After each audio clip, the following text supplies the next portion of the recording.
The first season of The Last of Us ended by coming full circle and made the premiere episode an even more compelling rewatch. Here's how.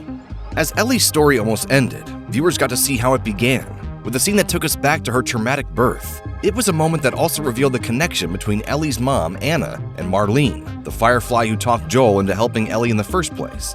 Marlene ended up meeting a bitter fate at the hands of Joel, but not before we realized that she has a deep personal tie to the girl who she was about to let die. On the show's official companion podcast, The Last of Us co-creators Neil Druckmann and Craig Mazin spoke about the reasons they had for putting Ellie's birth scene in the finale rather than an earlier episode. According to Mazin, it was all about elucidating the connection between Ellie and Marlene in the most impactful way possible. Mazin notes that a line from episode 1 about how Ellie ended up in the Fedra military school is now heavily informed by the events of the finale. They put me there when I was a baby. It's for orphans. They didn't put you there. I did. He also points to one of Ellie's lines that's way more resonant in retrospect. You're my fucking mom or something? And look like your mom? No, you do not. According to Mazin, it was a joke then, but here we kind of answer the question of who the mom is.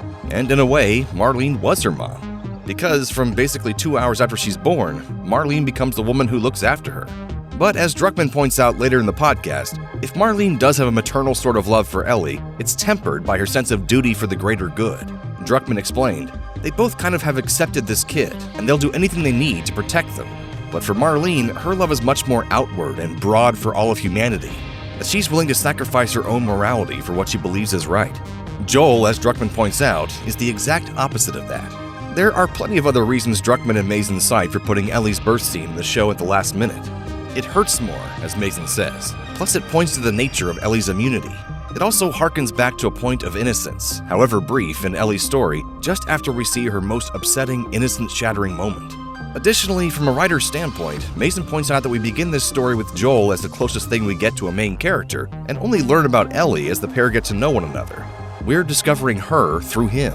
It's better to watch her becoming who she is with him, and let that relationship be its own thing. Characterization aside, the Anna and Marlene scene shows the tough choices that have always been made to protect Ellie, whether they were the right call or not.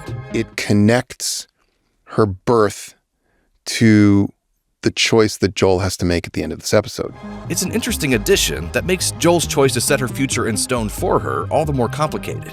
In the game, Joel could convince himself that he knew what was best for Ellie because he knew her better than anyone. Here, though, Marlene is able to communicate that she and Ellie have a history, but her words still fail to appeal to Joel's sense of mercy. In the end, Anna and Marlene's scene makes sense because it brings motherhood into a story that's so far been all about fatherhood. Before Joel made what may or may not have been the wrong call, Anna made the right one, ensuring her daughter would have a good chance at life. Sure, it's bonkers to bring a kid into a zombie apocalypse, and Ellie's life has been full of struggle and pain, but still, there's something fitting about following up on a moment in which Ellie protected herself fiercely, with one in which we get to meet the woman who first protected her. The fact that Anna was played by Ashley Johnson, who voiced Ellie in the video games, only makes the scene more powerful. Anna, Marlene, and Ellie form a trio of resourceful, morally complicated women who aren't afraid to fight, even when it turns out to be a losing battle.